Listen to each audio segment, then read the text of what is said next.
Hello, my name is Amanda Walker, and I'm going to be giving my persuasive speech.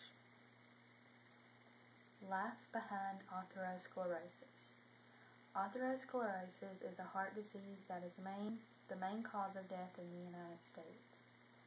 This disease is usually caused by the main risk factors: smoking, limited exercise, high blood pressure, and obesity. Atherosclerosis builds up fats that stick to the artery walls and hardens until the plaque makes the blood hard to flow through the artery.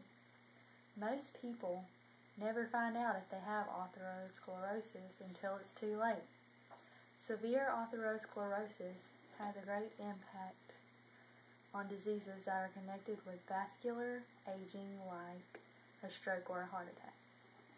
The fatty material that builds up on the arterial walls is called plaque. Plaque greater than 4 millimeters is considered most dangerous. Plaque sticks to the sides of the artery walls and grows continuously. When plaque bursts, it can hinder the blood flow and cause a heart attack. These plaque or platelet cells can expand until the plaque can cut the blood flow off entirely. Plaque causes a hole in the fibrous cap, separating the atherosclerosis core from the blood. Strokes occur when plaque grows in the carotid arteries. As Coleman says, coronary atherosclerosis cuts off the heart's blood supply by occluding the heart's arteries, therefore stopping the oxygen supply to the heart and causing a heart attack. A stroke results when atherosclerosis processes cut off the oxygen supply to a portion of the brain. Atherosclerosis is not only found in the carotid, coronary, or peripheral arteries, but also in the brain. I find it helpful knowing that the plaque attaches to the artery walls, making it harder for the blood to flow through the artery, so oxygen cannot get to wherever it needs to go. Therefore, if the oxygen cannot reach its destination, then it will cause a heart attack or a stroke. Atherosclerotic coronary heart disease accounts for inflammation being found in the arteries that cause unstable plaque. The heat in the plaque is what causes cell density. Atherosclerosis is an inflammatory disease with a degree of inflammation in a plaque that decides whether or not plaque will rupture. In large amounts of cholesterol cause an increase in ruptured plaque. Rupture of plaque is a progression in the plaque that is caused by a small fibrous crack rather than the inflammation. Inflammation is not the only thing that can make plaque rupture. A fibrous cap and core are also necessary. Different temperatures are another reason for the inflammation of the atherosclerotic plaque. I think high cholesterol diets are what cause the plaque to build up. The inflammation from high cholesterol is making the plaque rupture. The temperatures are what affect the inflammation. If the temperature is very hot, it will swell. On the other hand, if the temperature is cold or slightly warm, there will be no inflammation. High blood pressure, cigarette smoking, eating fatty foods, diabetes, obesity, and very little exercise can cause atherosclerosis. A stroke is the third highest reason of death in the United States. Strokes can be prevented with 3 different types of technologies: a computed tomography, a CT, magnetic resonance imaging, MRI, and carotid ultrasound are used to determine the plaque in the arteries. Carotid ultrasound is the test that provides a large amount of information showing all of the plaque buildup.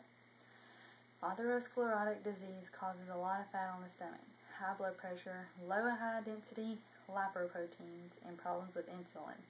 Lipoproteins are fat proteins that cause the plaque to produce in arteries.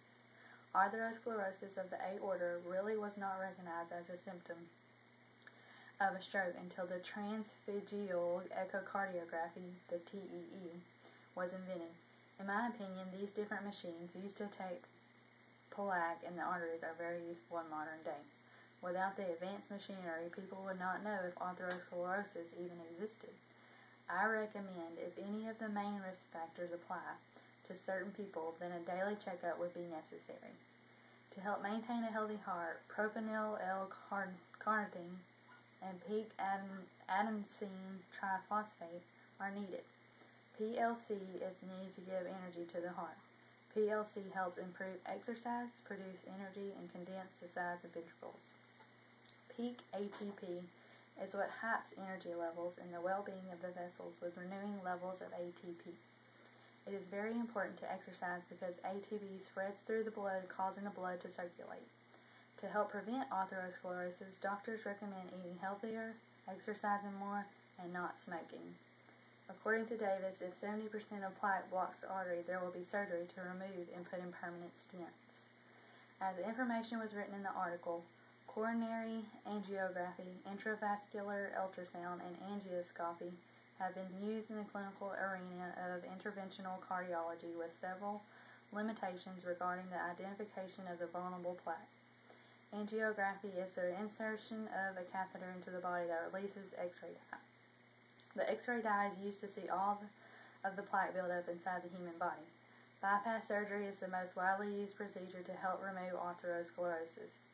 The author states more than 300,000 coronary artery bypass graft (CABG) operations are performed each year in the United States. These surgeries are mainly used for geriatric patients.